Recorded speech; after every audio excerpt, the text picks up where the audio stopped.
Their skeletal structure and the way their muscles are built are on a completely different level from Japanese people. I'm slim, so if I got pinned down, it'd be over in seconds. When I think that if they punch me, one hit might kill me, it fills me with this unbearable fear. You might have seen these tweets and cried laughing just like I did, but the Japanese people knew a great threat was coming, and today, they have arrived. And by they, I mean black viltrumites. The viltrumites have come to Earth, and there are two things I want to see. One, Cecil must be punished for his dumbass decision of leaving Conquest alive with no safety precautions. I hope the viltrumites don't get him before Mark. Conquest literally rearranged his guts, and I mean that exactly the way you think I mean it. Gucci Mane dropping all those artists. Gucci Mane got some good pussy. Huh? Yeah, Gucci Mane got some good pussy. And two, I wonder what type of fit Paul is wearing today. Alright, enough yapping. They're following Anissa's advice and go in with zero filter, destroying everything and everyone in sight. And those they might have missed, they let a tsunami they created to drown them out. Why the hell did Thaddeus think that kabooming Viltrum would actually make them surrender? I thought it was obvious that all that would do is just mega piss them off. The only real winner is Space Runner. He got his revenge and dipped out. But guess what, guys? We all fell for the hezi. That was what Invincible was imagining the Viltrumites are doing to Earth. They still are a while away and don't have proof that Earth is where they're heading. Meanwhile, Alan has assumed Thaddeus' position as the leader of the coalition. After some unnecessary yapping from Tech Jacket, they get close to Earth. And I've just realized if the rest of the Viltrumites, including Thragg. Hell, if it was just Thragg himself, the only people they've sent is Omniman, Invincible, and Tech Jacket. Yeah, they're finished. Who does Earth even have? Wemby? I mean, he'd probably do more damage than Immortal's bum-ass. Omniman tries to make a plan, but forgets both his sons lack brains, and Invincible zooms straight back to Earth. But everything looks completely fine. There's no sign of any Viltrumites at all. Mark goes to see his mum and obviously leaves out the part where Conquest turned his insides into outsides. And then Thragg shows up and rips Debbie's head off. No! Obviously, this is Mark hallucinating again. But if Thragg is here, there's genuinely nothing he can do here. And Omniman needs to put on some goddamn socks. Debbie starts frying Omniman again about getting Oliver injured, which is 100% on Oliver. They told this peanut brain, don't go at Thragg alone. So this is 100% on him. She also says, why is your bum ass back here? I told you never come back. I know Paul is listening inside, crapping himself, praying Debbie's rage bait doesn't get to Omniman. And Nolan is starting to get desperate now. His heart can't take it. He's moving like this guy. No, you want to talk? Look at you smiling and shit with that cute ass smile. Yo, back up. You too close. No, listen. Nah. I'm taking too many L's, you know what I'm saying? Like, I need one dub. Like, come on, please.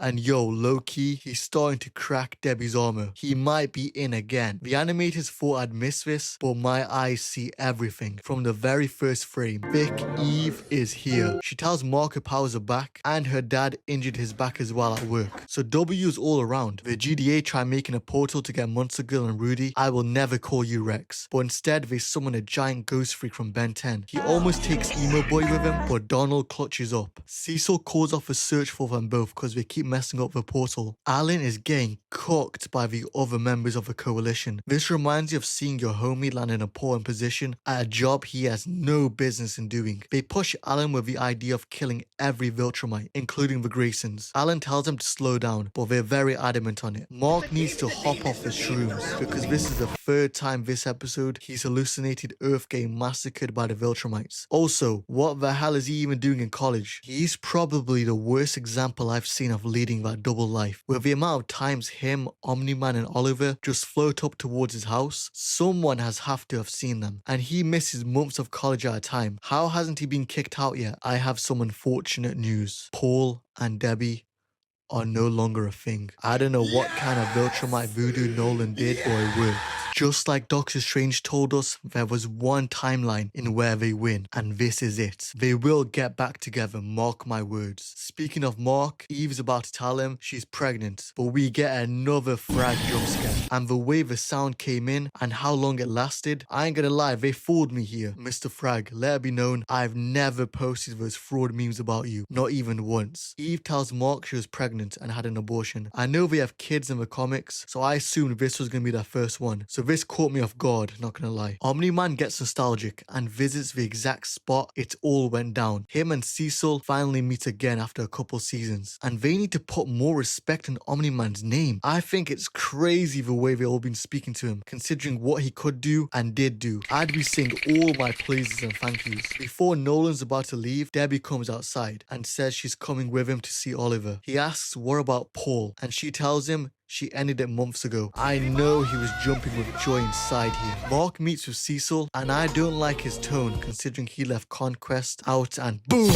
Another Thragg jump scare. Genuinely, how are they gonna beat this guy? Invincible has been whooped countless times, but he's never had PTSD this severe. He goes out for a fly and sees Thragg aura farming. He knew Invincible was flying this direction, so he zoomed ahead just to face the other way and be able to turn around like this. Mark tries closing his eyes, but when he opens it, Thragg is still there. Yo, it might be over. We see the iconic panel, and I don't like the way they've done it. If they stopped wasting all their budget on paying celebrity voice actors, we'd get so much more. Like, don't get me wrong, the voice acting is phenomenal all around, but they cast the most famous people for background characters with like 2 words. They do not need to be doing all that. Respect to Mark, whilst being scared, he still charges at Thragg to punch him, and it does nothing. Just tickles his mustache. He keeps going with the haymakers till Thragg grabs him by the face and throws him away, telling him to stop. Thragg tells Mark the remaining viltrumites will live on Earth, and there's nothing you can do about it. And they'll use the people here to repopulate themselves. And if anyone tries exposing them or stopping them, the people on Earth or the GDA, then they will wipe out Earth and kill billions. In return, he says they won't meddle with Earth's affairs. Mark initially says no, but realizes he is not built for this, and ultimately agrees to Thragg's terms. Well, yeah, GG's. But just when you thought it was all over, Vadis left a hidden message to Alan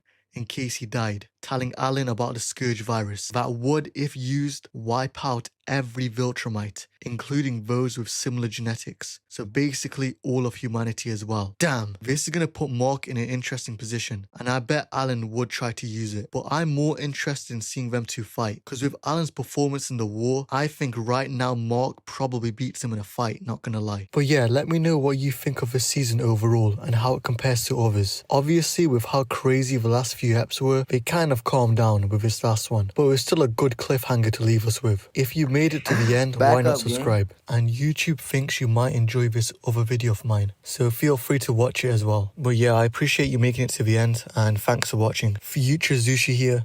I was gonna add the Conquest episode, but I've lost the footage, man.